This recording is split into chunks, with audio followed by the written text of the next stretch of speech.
এরপরে চলে আসলাম মুলার কাছে, ইতালিয়ান মার্কেটে মুলা দেখতে পেলাম আমার জীবনে প্রথম। আমি আমার জীবনে আগে কখনো ইতালি মার্কেটে মুলা দেখি নাই। আসসালামু আলাইকুম, welcome to another new blog. কি অবস্থা সবার? আশা করছি সবাই খুব ভালো আছেন। আল্লাহর রহমতে আমি অনেক ভালো আছি। অনেকদিন পর নতুন একটা ব্লগে সবাইকে জানাই স্বাগতম। সাগরের পার থেকে শুরু করলাম, কারণ এখান থেকে আগের একটি ব্লগ শেষ করেছিলাম। সো যাই হোক, যাচ্ছি ইতালির আউরস্পিন মার্কেটের দিকে। বাসার জন্য কিছু খাবার দাবার বা কিছু কেনাকাটার দরকার আছে, সেগুলো আপনাদের মধ্যে শেয়ার করব। দেখা যাক কি দেখাতে পারি, কি কিনতে পারি। যাই হোক গাইস, আগে দেখতেন যে সাগরের পারে হাজার হাজার অনেক মানুষজন থাকতো, মানে আগো না, যেগুলো গুণে আসলে শেষ করতে পারবো না, এত পরিমাণে মানুষ থাকতো। আর এখন দেখেন যে সাগরের পার দিয়ে এই সাইকেলের রাস্তা দিয়ে হাঁটা যাইতো না, এখন এই রাস্তার উপর দিয়ে হাঁটতেছি, কোনো ধরনের মানুষজন নেই। এরকমই থাকে ইউরোপের দেশগুলোতে। ইউরোপের দেশগুলো বলতে পারেন ব্যস্ত থাকে এই 3 মাস বাদে অন্য মাসগুলোতে, জুন জুলাই আগস্ট সেপ্টেম্বর, এই 3-4 মাস একটু গরমের সিজনগুলোতে খুবই ভালো থাকে।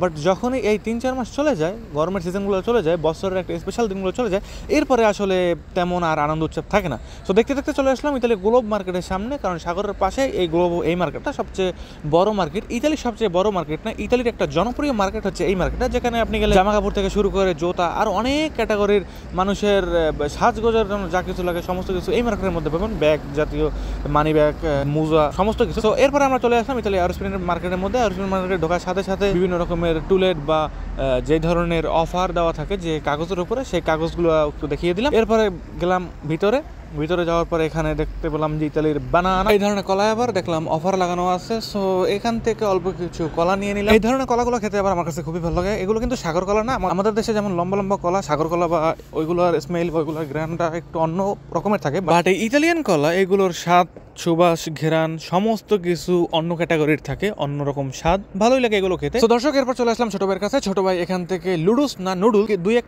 দুইটার একটা যে কোনো একটা কিছু হইবে, এখান থেকে কয়েকটা করে নিয়ে নিল। এগুলো কিন্তু ইতালিয়ান পাস্তা না, ইতালির পাস্তার প্রাইসটা একটু কম, বাট এগুলোর প্রাইসটা একটু বেশি। এগুলো মূলত নিয়ে একটু গরম পানির মধ্যে যদি একটু সেদ্ধ করে তারপর খাওয়ার উপযোগী হয়ে যায়। বাট পাস্তা যদি রান্না করতে হয়, পাস্তার মধ্যে অনেক রকমের মশলা মিক্স করা লাগে। বাট এই ধরনের নুডলস বা লুডুস, এগুলোর মধ্যে সমস্ত রকমের মশলা দেওয়া থাকে, তো এই জন্য আসলে এগুলো রান্না করতে একটু সহজ। সো যাই হোক, এরপরে চলে আসলাম মুলার কাছে, ইতালিয়ান মার্কেটে মুলা দেখতে পেলাম আমার জীবনে প্রথম। আমি আমার জীবনে আগে কখনো ইতালি মার্কেটে মুলা দেখি নাই। 2.5 ইউরো করে প্রতি কেজি, যেগুলো আমাদের দেশে যদি কম করে হলেও এটার দাম আসতে পারে প্রায় 350 টাকার মতো প্রতি কেজি মুলার দাম আসে। তো আমাদের দেশে জানি না মুলার কেজি এখন বর্তমানে কত করে চলতেছে, বাট বিদেশে যতই তরকারি কিনতে যান, যতই দাম কম থাকুক, এই 2.5 ইউরো, 3 ইউরো, 4 ইউরো, 1 কেজি পটলের দাম হয় 8 ইউরো। বুঝতেই পারছেন যে 1 কেজি পটল যদি ইউরোপের দেশে খেতে হয়, বাংলাদেশি টাকায় আপনার গন্তব্যে প্রায় 1000 থেকে 1500 টাকার মতো। তো ইউরোপের দেশে কোনো জিনিসই সস্তা না। ইউরোপের দেশে যারাই যা কিছু খেতে আসবেন সমস্ত কিছু পাবেন, অর্থাৎ টাকা খরচ করতে হবে। আমরা এই মার্কেট থেকে মূলাগুলো নেইনি, কারণ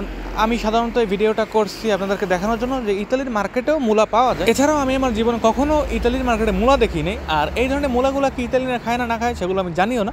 আর ইতালিয়ানরা যদি নাই খেত, তাহলে কখনোই ইতালির মার্কেটে উঠাতো না।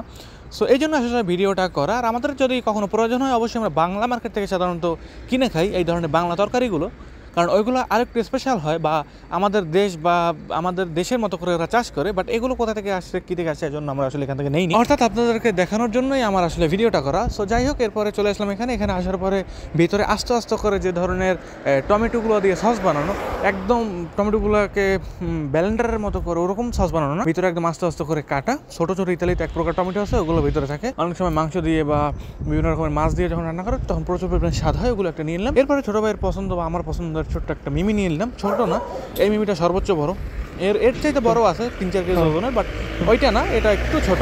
এরপরে আমার পছন্দের কেক নিয়ে নিলাম। এই কেকটা আমার খুবই পছন্দ, ভিতরে এক প্রকার ক্রিম দেওয়া থাকে। দেখতে দেখতে আমার ব্লগ আজকে এই পর্যন্তই। আপনার মধ্যে দেখা হবে পরবর্তী কোনো নতুন ব্লগে। সবাই ভালো থাকবেন, সুস্থ থাকবেন, নিজের খেয়াল রাখবেন। আমার কথা কোনো ভুল হয়ে থাকলে ক্ষমা করে দেবেন। বাই বাই সবাইকে, দেখা হবে পরবর্তী ভিডিওতে।